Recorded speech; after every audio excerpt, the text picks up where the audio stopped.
so Melic out to see, man. School's so hard. Yep. We have TV next door. All right. Yes, yeah.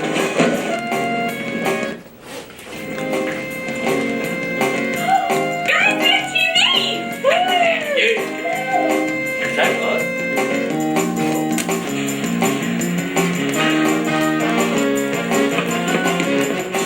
Come on, guys.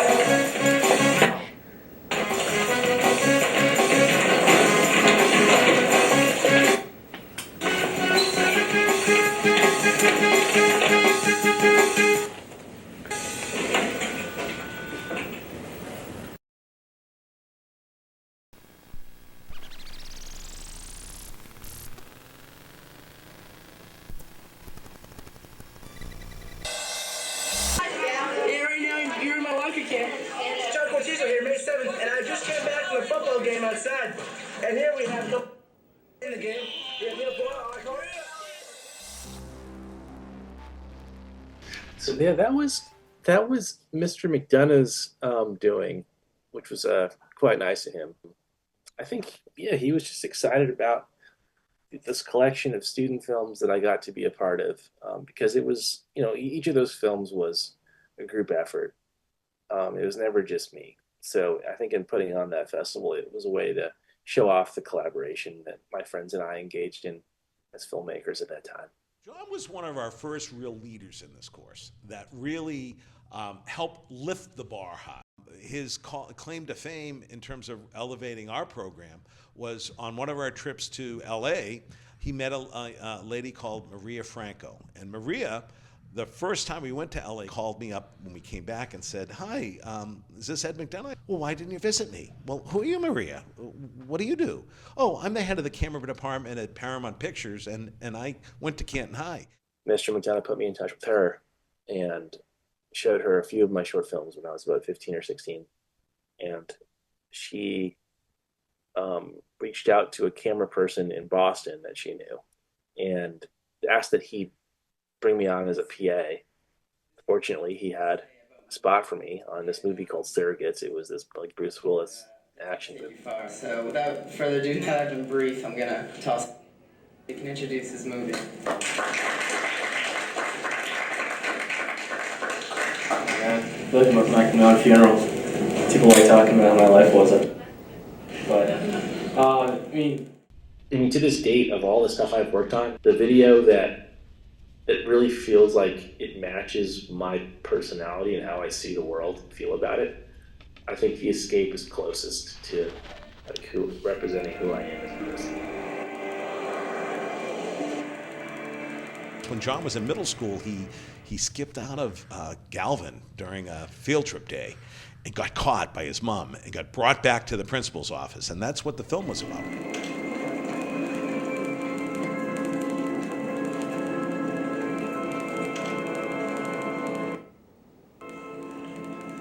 He casted kids from Galvin. He negotiated with the principal to be in the film and to use the school. It was a big production.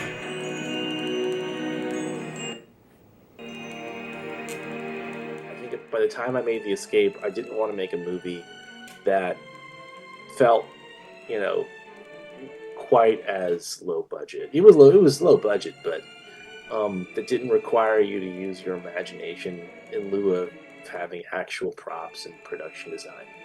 So the Escape is definitely the end product of years of getting that feedback. Like, all right, your shots are pretty good, but to get to the next level, you're going to want to use production design and not so much rely on the audience's imagination. There are some people that you get to know while you're teaching, and Jon was one of those people that was very active in a lot of things, kept bumping into him. You would think it would be difficult to work in an industry where you don't know if you're going to be working another 3 months, 6 months, or a year.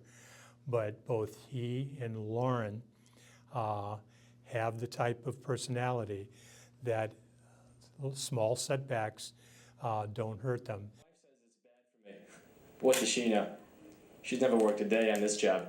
So when I was at Emerson and I was coming back to CHS to help teach, workshops, like the Zach Levinson, Dan Sheehy, Ben Wiseman, generation of kids, they were there. And if I had a student film, I would reach out and say, hey, if you want to learn how to shoot a video or a short film at the college level, you're more than welcome to join. Because instead of having to like pull kids in from other classes at Emerson who were probably already swamped with their own college work, I was able to go and CHS and find crew. Yeah, just like the CHS kids were just incredible. Like they were on par in many ways with Emerson kids with what they knew, and it just gave me like this sort of secret weapon as a filmmaker at Emerson, and all of the kids that I was able to bring in as crew members, they all benefited from that as well. Live, your medium swinging shot, your single coverage, all those angles, and then any inserts you have. Yeah, I mean, I've been working. It feels like nonstop since I was 22, and I've been working professionally since I was 19, and I'm 35 now. And the hours and the days are quite long on movies and shows. I mean, on Good Wife, I was doing between 12 and 16 hours a day. My priorities are starting to shift a little bit, at least for the near term. I'm trying to find a way of finding more balance. I'm considering a couple of roles in-house at a few places as a video director. Snashkin, Fushkin. Du sprichst Schwaskin. Nashkin, Bushkin. I think if you're trying to get into the business, depending on what you're trying to do, I think with film, especially, you need to know people, or it really helps to know people to get hired. But I think in the film business, you really need to know people. So I would do whatever you can to meet people. Moving to a place like New York or Los Angeles will help your chances of working quite drastically because there are just more people there who work in film. Going to film school is great because you end up meeting lots of people who end up staying in the business. And a lot of people in my network now who hire me are folks that I met while I was at film school.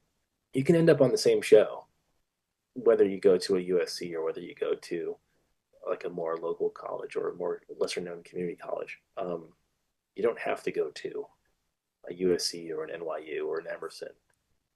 Just going to any type of group activity, in the city that you want to work in, you'll meet people most likely who work in your business. You can meet people in all kinds of ways, but that's the big thing, I think. And the more people you surround yourself with who are in your industry, the more time you'll spend talking to those people, and the more you'll learn.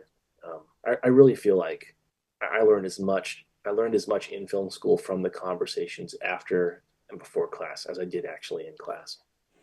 I figured I had to get something practical, so we ordered a slate for him.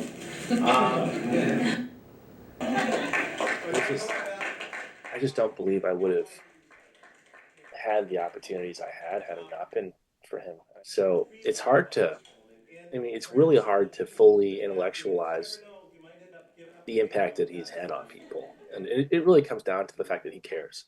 And I think you have to care to become a teacher.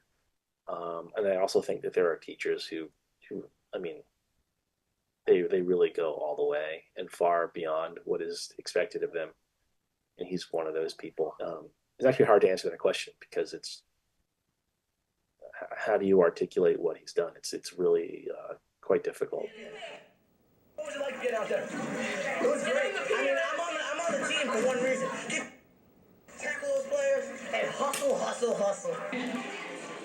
Johnny, I have a question for you. Do you bring that camera everywhere you go? Yes, I do. Really cool.